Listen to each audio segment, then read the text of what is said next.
Before we start today's episode, we wanted to thank our newest Patreon supporters, Nick Richardson, Shelly Gentile, Christine Pitts. Thank you so much for your ongoing support. If you'd like to learn more about how to support the Dive in Justice podcast, visit us at patreon.com/dive_in_justice. I didn't forget. I was waiting. You fucking forgot. You said don't wait. You said don't wait. It needs to come right after it. This fuck up was you, friend. Ready? Go. From where? This is Delma Jackson. Oh. This is Delma Jackson.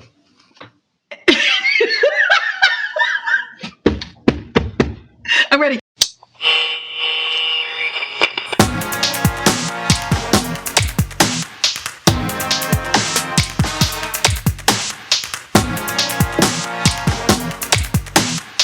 Welcome to another episode of Dive in Justice, the podcast that explores building ideal community with our less than ideal selves. We're excited to have yet another guest join us. Brother Enroue Halfkenny will be with us a little bit later on to talk about wholeness and healing, all of the stuff that we love talking about so much. But before we get into that, I wanted to welcome my co-host and check in with her. How are you, Shadiin? Highs and lows. I always feel like when we get into this part of our recording, I'm flooded sometimes with a whole bunch of lows that it doesn't make me remember the highs. And so I can list all of my lows, but I have to actually go really and dig deep for the high. Mm-hmm. So I'm going to try to flip that for just a second and start with my high. We'll see. Let's see. Let's do it. I paid my last payment on my car. Nice. I own my car. And I love my car. This sounds dumb but you need to put some pillows around it and just duct tape them around. Because it's been my experience that every time I pay my car off, something happens to my car. We're in pandemic. I haven't driven my car in almost a year to the date. Yeah. So we're good. No, we're good. I bought a car that sits in my driveway. Yeah. Matter of fact, leave it there and just go get a new car. You're such an ass. Go get another car note. I'm telling you. That's all. No, I love my car. I love my car. So that's my high. Right. I paid it off. Big deal. That is a big deal. My low is I got two boys. One who's already a sophomore in college. He's in Boston. I've got a 17-year-old who's a senior and submitted his last college application, and none of them are local. He was applying all over the country. Okay. And I'm going to leave this town that I've been forced to live in for 17 years, and I'm pretty solidly sure I'm moving to Portland. My low is filling out those goddamn loan applications. It makes me feel like I am unworthy. All of these, I just like the adulting. Like I just don't want to do it. I don't want to do it. I don't want to search for my damn W-2s for 2 years. I don't want to PDF my stupid pay stub for 2 months. I don't want to show them how much money I owe on my freaking college loans and taxes and it. I don't want to do it. I feel like a 4-year-old saying, I don't want to. And then I go straight into all of those behaviors of like, I don't want to do this then. Well, then I don't want to do that. Well, then I don't want to. So the result, laundry's not done, dishes not done, email's not done, in addition to not doing my loan application. So what does get done?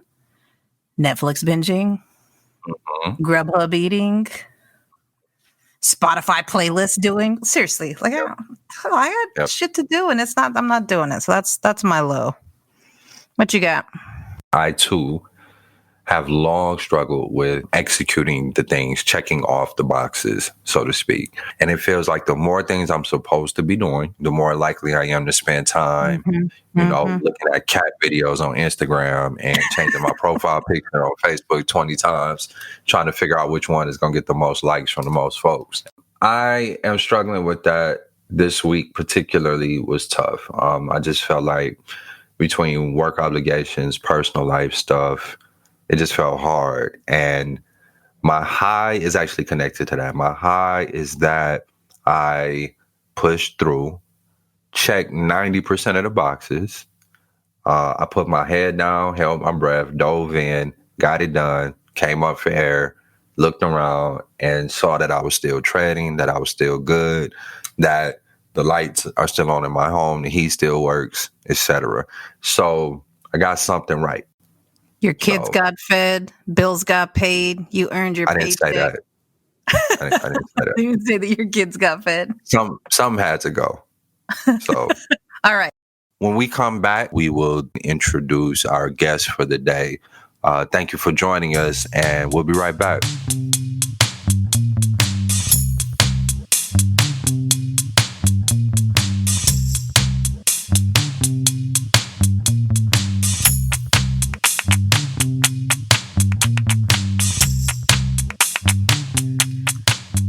Welcome back, everybody. Deep apologies for Delma. I like to give him a little bit of space to feel like he's important to this pod. So every now and then you'll see that I'll be silent and let him, throw down a couple words that he maybe thinks are wisdom, but we all know we just sort of nod and hear. We are really blessed today to have a guest with us whose name is Enroue Halfkenny. He identifies as a 51-year-old Boston-born, multiracial, cisgendered Black male, raised by organizers and activists who taught him the importance of community liberation movements to address systemic oppression. He has joined us today and joins me in holding Delma accountable too as we enter this conversation today. Welcome, Enroue. Thank you. So the first thing I want to say is I apologize for the not changing some of my information. So I'm 52 now. Oh, happy birthday. Continue to age on. I'll be 53 in April. So I really got to update some things I send out. And actually the first thing I'd like to do is share this ancestor song that some people may have heard before, and it comes out of the Yoruba Orisha tradition. And I'll tell you the translation first. It's basically a calling song to them, and it's honoring our mothers, our sacred female, male, and the totality of our sacred ancestral lineages. Is calling them, and is thanking them for the ashe that they have given to us, thanking them for the blessings, the affinity, the skill, the goodness that comes to us from them. So we're thanking them for that. And then we're also saying that we are thank you for that, and we're using it today. So I want to share that to start off and to continue this conversation, which I think is really important. Ibaba tofu washe o. Ibaba tofu washe. Ibaba tofu washe o. Ibaba tofu ashe ashe te fu anlando yo. Ibaba tofu ashe. Iba ye tofu ashe o. Iba ye tofu ashe. Iba ye tofu ashe o. Iba ye tofu ashe ashe te fu anlando yo. Iba ye tofu ashe. Ibai gungun tofu ashe o. Ibai gungun tofu ashe. Ibai gungun tofu ashe o. Ibai gungun tofu ashe ashe te fu anlando yo. Ibai gungun tofu ashe. Ibai gungun tofu ashe. Ibai gungun tofu ashe. Ashe. Shay, thank you. Thank you. Man, welcome. Thank you. Great to have you on. I had the pleasure of meeting your family a few years ago through my work with Center for Whole Communities. Samara, Kavita always spoke so highly of you, and then you all were hospitable enough when I would come into the Connecticut area and do some work over at Yale, you all were always hospitable enough to basically just give your home over to me, and you didn't even know me.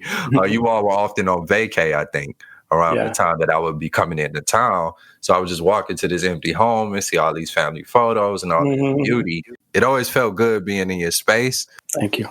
But I didn't get an opportunity to meet you until more recently, man. But it's been nothing but a blessing. And so really excited to have you here with us today, man. Appreciate you. Yeah, happy to be here. Yeah. So I have a million questions, but I guess what I want to start with, if I may, we obviously all come to our work, our journey, our calling over the course of our years, right? But I'm wondering how you define what it is that you do. You know, what is it that you bring to your communities, and a little bit on how you see yourself having got there to begin with. I think a short answer. So I'm trying to be as free as possible. That's a commitment that I've made to my life. And that actually didn't come out of the justice work that I was kind of raised in and around. It really came out of the actually a kind of pit of despair that I found myself in for a whole lot of things coming together when I was in college. Struggling with drug and alcohol addiction, struggling with depression and anxiety and old hurts and harms, and not thinking that there was really a place for me to be in the world. There was always kind of behind a various kind of mask that I skillfully developed, and thought that was really, how I relate to people, how I relate to things, my understanding, if I can figure things out, right? This is my skill set, this is my value. And that wasn't enough.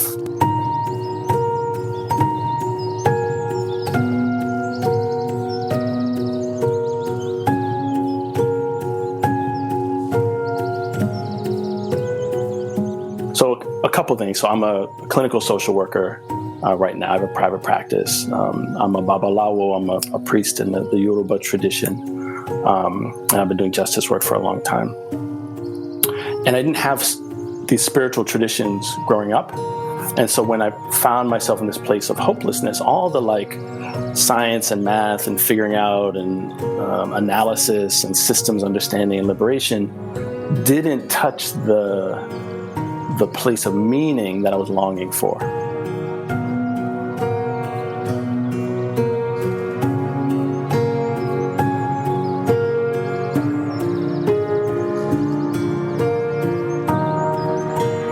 And it was really through what became through this spiritual journey of being curious about a life that was different and bigger than all that I became curious about.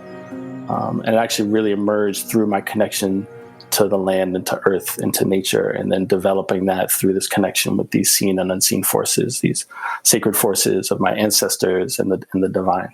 And the decision when I say about being as free as possible, so if I'm going to be here, if I'm going to be alive, I'm going to choose life, and I'm going to choose it to be sane, right? Like my eyes open, heart open. I don't even know what that means, but if I'm going to do that, then I have to explore what this really is. And that meant listening differently. That meant seeking things differently. That meant being present.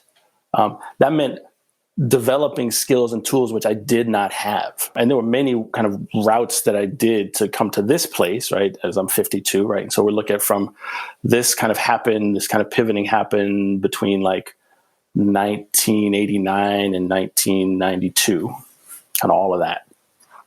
And so it's been a journey of here I am at this point in the journey. Right? That decision and that opening to life being something larger than even my understanding of it, than the circumstances of my life, than the systems of oppression and the liberation that are at play. There's a thing that is here.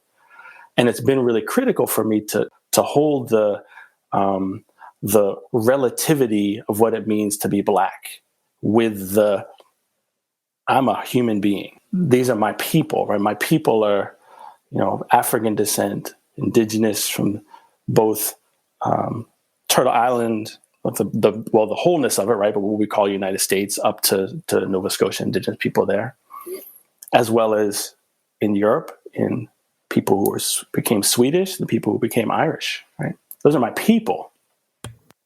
And, I walk out the door and like people are going to see what they see and treat me how they're going to treat me. Good, bad, ugly, all the ways, right? And so holding that, right? Holding there's a human being, right? And what does liberation mean as a human being? And I'm also coming up against external systems, internalized systems, right? Interpersonal relational systems. So my practice is called Healing and Liberation Counseling. And so my practice is about bringing these tools together that I have around social justice, around mental health, around spiritual health and wellness, to heal what needs to be healed so that we can be as free as possible. I'm not undoing poverty in the sessions that I do with individuals and families and even organizations that I work with, right?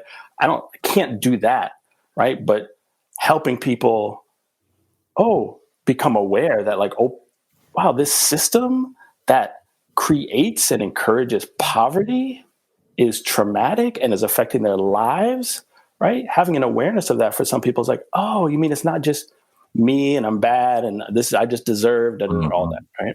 Mm-hmm. And so sometimes it's right, bringing that awareness into the room is important. What do we need to heal enough of to be as free as possible, to engage with community, to engage in our families, to find our own resources so that people can be on their way and live their lives? I'm hoping that people come in, I work with them, and then they're off and like living their good enough lives in a way that they discover.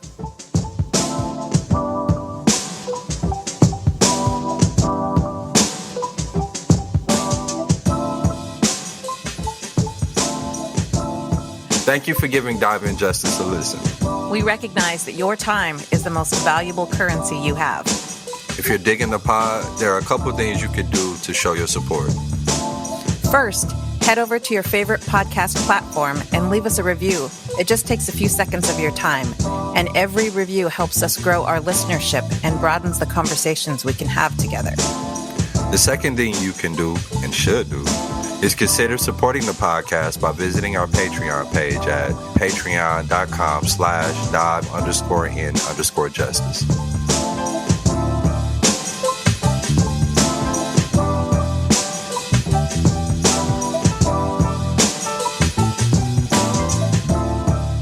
I have 10,000 questions, but my burning question, honestly, is, so you look at things like yoga and how it's been co-opted, how they've been, in Delma's language, whiteified, because of all of the things that you named.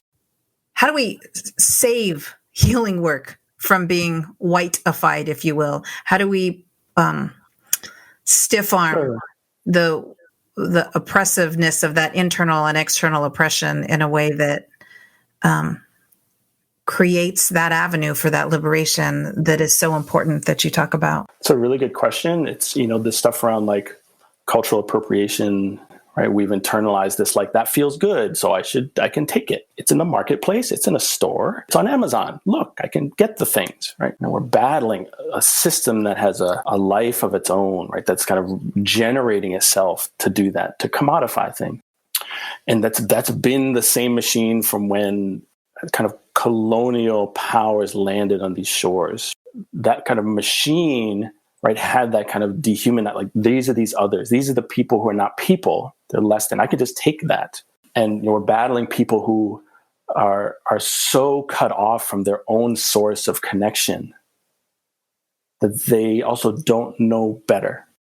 I literally had there was this white woman next to me in this ceremony, and she's talking to somebody else, and I'm like in my own space, and she was like, I just feel so connected. Like, I must have been like Native American in a past life. I must have been like Native American in a past life. Like, this is just so, and my brain froze. They have also gone through in their lineage some kind of tearing apart from their traditions that are actually connected to the earth. They're actually just as valid as what they are imagining they are grasping onto. Right? So part of what's happened here is this, like, you are connected to the earth, right? There's these feelings, there must be something around the indigenous people who are here that you want to appropriate or you're connected to, versus every human peoples had rich traditions living in right relationship with the earth. up till today, right, there are these other machines, right, destroying these indigenous ways of being in right relationship with the earth and these forces and our ancestors and all these beings in a massively diverse way. Mm-hmm. There's no one way. Mm-hmm.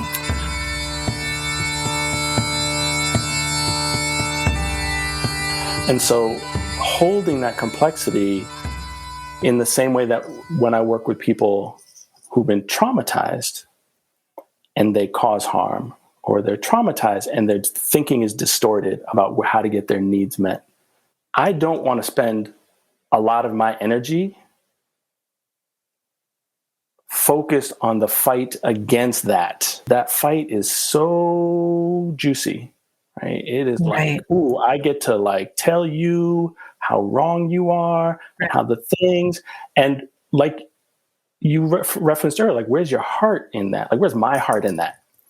And so if I'm communicating my heartbreak, right, and the accountability to it, that's very different, right? And then if I can say, like, so actually there are ways to find our way home to the best of our ability these days. Let me sift through my stuff to find my way back home. And like, and in doing that, like, you're on a journey. This was helpful for me. Maybe this could be helpful for you.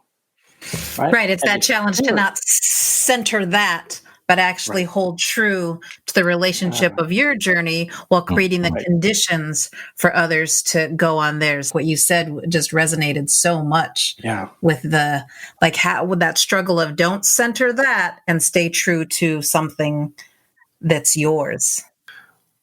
Given that healing is centered in what you've done both for yourself and creating space for others to heal as well. When you think about intentional community, right? If I said, we got this plot of land, we got these folks, we have this infrastructure, we got everything we need except some of the guiding values, the guiding principles that will allow us to disagree, that will allow us to have tough conversations as things come up and allow us to heal in the process. I want to put you in charge. Yeah, take it. I want you to be the one. So I'll comment on some things around that. We have experienced a lot of pain. To survive in this culture, we have to distort our thinking. Right? That's the kind of internalized oppression. We distort our thinking about our value, about what it means to be successful, about what it means to be right, good, attractive, all the things. And we are trained to hold certain things as the gold standard, right? And those things actually are coming out of this consumeristic society, right? Which actually doesn't care how you feel about things as long as you're buying the things, right? And one that says, us up here who are really making a lot of money want to make sure that you down there are not talking to each other and you're isolated. Because when you start doing stuff, the change starts to happen and you get a little bit of something. You start to feel like a person and you get some weekends and a little bit of healthcare and a 40-hour work week, right? And that hits our bottom line and we don't like that. So we got to now change, adapt, and do some different things. When we come together, we have very distorted ways of even thinking about who we are and what we're trying to build. And so there's like healing just in that. My parents, dad's black, mom's white. My dad was in the Panther Party for a little while, and then both of them were in the Communist Party and national organizing. Really brilliant people. Talked to my mother relatively recently and was like, so what kind of conversations did you have about like your relationship? Like what are racial dynamics and things like that? And they were like, oh, we didn't do that. Like they thought they were just demonstrating, right, what freedom is. Look at fierce and brilliant. We're fighting the things and look at who we are. And they were a friggin' mess.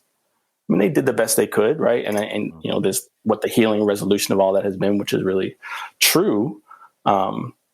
And what I still see today, right, is that so the pressure of the hurt, the solution that I took on when I was young to navigate the distortions of self and other and who do I really get to show up? I don't really believe I do. All these conditions around it was that I had to figure things out. I had to be planted up here in my life. Let me navigate this scenario. Who's doing what? And like, that's how many people operate. Mm-hmm. Right? And they don't have a sense of their bodies and their hearts and their spirits. It's this like, I got to figure out and navigate it. And so when someone gets hurt, they're very unskilled at that.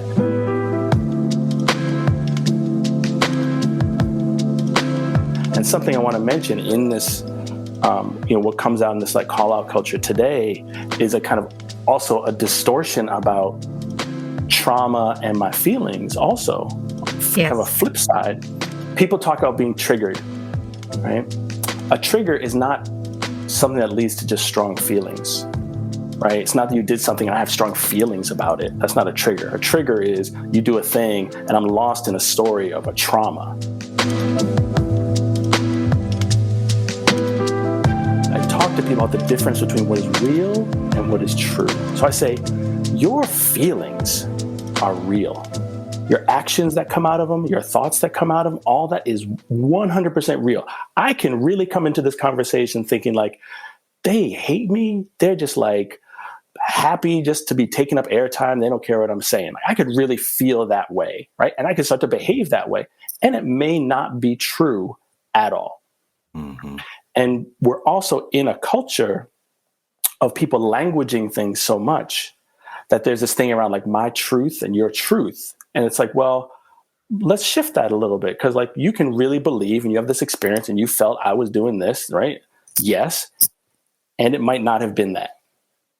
And how can we come together with that complexity? Not victim blaming and dismiss you because I don't like what you have to say, right. But can we really look at it and tease out the complexities? And that's the piece that in a lot of progressive circles, people don't have the skill and they don't have the capacity because everything then does trigger them. And if you're actually being triggered in your trauma, you are not thinking rationally. Mm-hmm. So, but people don't want to understand or admit that like, oh, maybe I'm actually have some distorted thinking about what's going on. Mm-hmm. Maybe that is that also happening. And they're also maybe doing a little thing. And I've like made it, I don't know.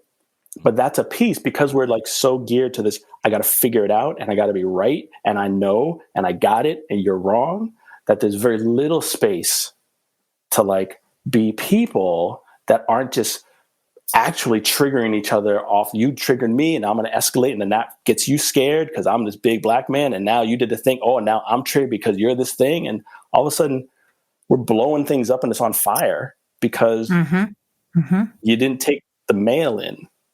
And the scary things on that are when we're doing it in our own communities. I mean, it's explicitly in our communities. Right. Like with each other. The ways that we experience trauma the most directly is typically in our communities. Exactly. That's a thing. It goes back to what you opened with when you were talking about what you do in the context of deep listening. You're listening to one another with that generosity, like with that level of accountability when you're in right relationship with earth and love, right? So if you're truly listening, then the space around triggering isn't about what you said in your intent triggers me. It's what you said is actually bringing up stuff that I actually don't know if I've ever dealt with from before, or didn't even know if it was present. And can you, as another body in front of me and my fullest humanity, hold space for that?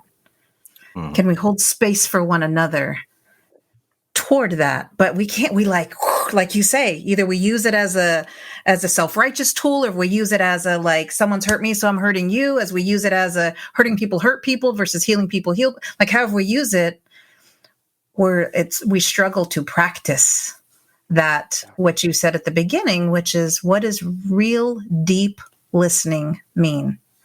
Yeah.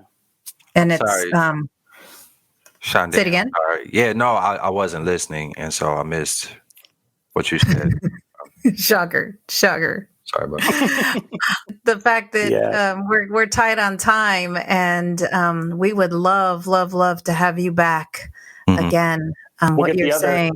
9,999 questions. There we go. Exactly. Exactly. Times 2. Exactly. Yeah. And it'd be great too. I'll work the schedule where it's just you and me, Enroue. And so we don't have to, like Delma, maybe we'll. I have the capacity to really listen and be present with the complexity of the two of you. I think I'm going to mute your mic. Y'all can't see Delma's face right now. I'm going to mute your mic. Enroue, thank you for taking some time. So much. It's a gift. It's a gift. Yeah, it really is. But we want to let you go and get to your next thing, brother. So be easy. God bless you and the fam. And stay out of the bad trouble. Keep up the good trouble. And we'll thank you. Y'all too. Be well. All right, brother. Thank you for this time. All right. Take care. Peace.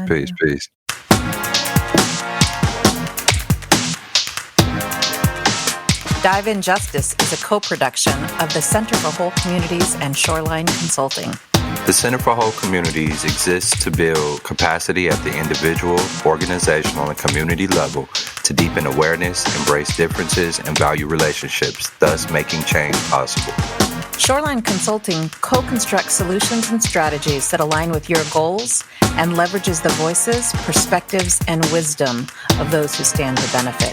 For more information on the Center for Whole Communities, find us at wholecommunities.org. For more information on Shoreline Consulting, visit us on the web at thinkshorelines.com. Dive In Justice would also like to thank Doug Fierentine for his editing expertise, Susanna McCandless for her administrative acumen, and Jenny Cotting for her marketing and promotional prowess. Without these folks, this show would not be possible.